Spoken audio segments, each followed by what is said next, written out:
હવે આપ જમીન વહીવટ અને આપત્તિ વ્યવસ્થાપન પર રાષ્ટ્રીય પરિષદ અંગે સમાચાર સમીક્ષા સાંભળશો, જેના લેખક છે મયુર સોલંકી. જમીન આપણી સભ્યતાનો આધાર અને અર્થવ્યવસ્થાની કરોડરજ્જુ છે. એટલું જ નહીં, ખેડૂતોની આજીવિકા, ઉદ્યોગ વ્યાપારના રોકાણો અને લોકોના અધિકારનું પ્રમાણ પણ જમીન છે. ત્યારે આવી મહામૂલી જમીન સાથે સંકળાયેલા તેના માલિકના અધિકારો તેમજ કુદરતી આફતોથી આ જમીનનું સંરક્ષણ પણ એટલું જ જરૂરી છે. બસ આ જ બાબતોને આવરી લઈ ગાંધીનગરના મહાત્મા મંદિર ખાતે 2 દિવસથી રાષ્ટ્રીય પરિષદ ચાલી રહી છે. જમીન વહીવટ અને આપત્તિ વ્યવસ્થાપન પર યોજાઈ રહેલી આ પરિષદમાં વિવિધ રાજ્યો અને કેન્દ્રશાસિત પ્રદેશોના મહેસૂલી આપત્તિ વ્યવસ્થાપનની કામગીરી સાથે સંકળાયેલા વરિષ્ઠ અધિકારીઓ ભાગ લઈ રહ્યા છે. પરિષદના ઉદ્ઘાટન સત્રને સંબોધતા મુખ્યમંત્રી ભૂપેન્દ્ર પટેલે નાગરિક કેન્દ્રિત અભિગમ કેળવવા અને પાયાના સ્તરે જમીન અધિકારો સુનિશ્ચિત કરવા માટે જમીન રેકોર્ડના ડિજિટાઇઝેશન અને જમીની વહીવટમાં વિવિધ સ્વદેશી ટેકનોલોજી સાધનોના ઉપયોગ પર ભાર મૂક્યો. प्रधानमंत्री जी के इस विचार को गति देते हुए बाइसेप, इसरो, एनआईसी जैसी भारतीय संस्थाओं द्वारा डेवलप की गई टेक्नोलॉजी का उपयोग जमीनों के सैटेलाइट मैपिंग और स्वामित्व योजना के लिए किया गया है. મુખ્યમંત્રીએ જણાવ્યું હતું કે 2 દિવસીય પરિષદ દેશમાં જમીન વહીવટ અને આપત્તિ વ્યવસ્થાપનને મજબૂત બનાવશે. अब यह जरूरी हो गया है कि लैंड एडमिनिस्ट्रेशन और डिजास्टर मैनेजमेंट को इंटीग्रेटेड अप्रोच से अपनाया जाए. ये दोनों ही विषय पर नागरिक की सुरक्षा, उनकी गरिमा और उसके भविष्य से जुड़े हुए हैं.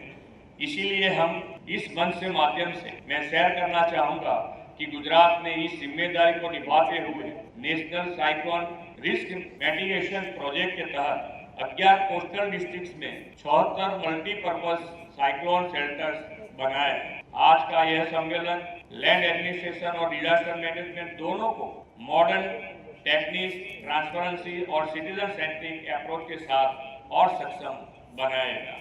કેન્દ્રીય ગ્રામીણ વિકાસ મંત્રાલયના ભૂમિ સંસાધન વિભાગ, રાજ્ય સરકાર તેમજ ગુજરાત રાજ્ય આપત્તિ વ્યવસ્થાપન સત્તામંડળ દ્વારા સંયુક્ત રીતે યોજાઈ રહેલી આ 2 દિવસીય પરિષદના ઉદ્ઘાટન સમારોહમાં નવી મહેસૂલ કચેરીઓનું ઉદ્ઘાટન, મહેસૂલ ડાયરી અને સંકલિત જમીન વહીવટ પ્રણાલીનું વિમોચન તેમજ વિચરતી જાતિઓને સ્વામિત્વ કાર્ડ અને રહેણાંક પ્લોટની સનદનું પણ વિતરણ કરાયું. પરિષદ દરમિયાન કેન્દ્ર સરકારના જમીન સંસાધન વિભાગના સચિવ મનોજ જોશીએ જણાવ્યું હતું કે સમગ્ર દેશમાં ડિટેલ્ડ રીસર્વે કરાવનાર ગુજરાત પ્રથમ રાજ્ય છે. તેમણે રાજ્યના વિવિધ વિભાગો વચ્ચે સંકલન વધુ સારું થાય તે અંગે પણ માર્ગદર્શન આપ્યું. રાષ્ટ્રીય પરિષદમાં મહેસૂલ વિભાગના અધિક મુખ્ય સચિવ ડોક્ટર જયંતિ રવિએ જણાવ્યું હતું કે રાજ્યમાં સામાન્ય નાગરિકોને સરળતાથી સાચી માહિતી અને સુવિધાઓ મળી રહે તે માટે જમીનને લગતા અનેક મહત્વપૂર્ણ ફેરફારો માટે આઈઓરા, ઈ-ધારા જેવી અનેક પહેલ અમલી બનાવી છે. પરિષદમાં વિશેષ સમૂહ ચર્ચાના ભાગરૂપે એક્શન સેમિનાર યોજાયો, જેમાં ગુજરાત સહિત વિવિધ રાજ્યના કુલ 300 જેટલા અધિકારી કર્મચારીઓએ વિવિધ 7 વિષયો પર સમૂહ ચર્ચા કરી.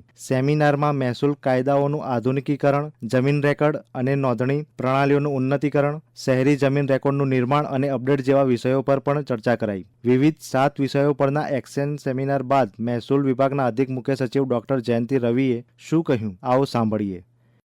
और इसके बाद जो इसमें निचोड़ नवनीत कहेंगे, इसमें एक्शन पॉइंट्स भी उभर के आएंगे, ऐसे हम बिल्कुल आशा रखते हैं. और इसमें समय के आयाम पर वैसे ही संसाधन या रिसोर्सेज के आयाम, इसमें क्या क्या लीगल इंटरवेंशंस कायदा की है, क्या इसमें दरमियानगिरी की जरूरत है, इन तीनों के बेसिस पर भी हम इन सब एक्शंस जो सजेस्ट किए हैं.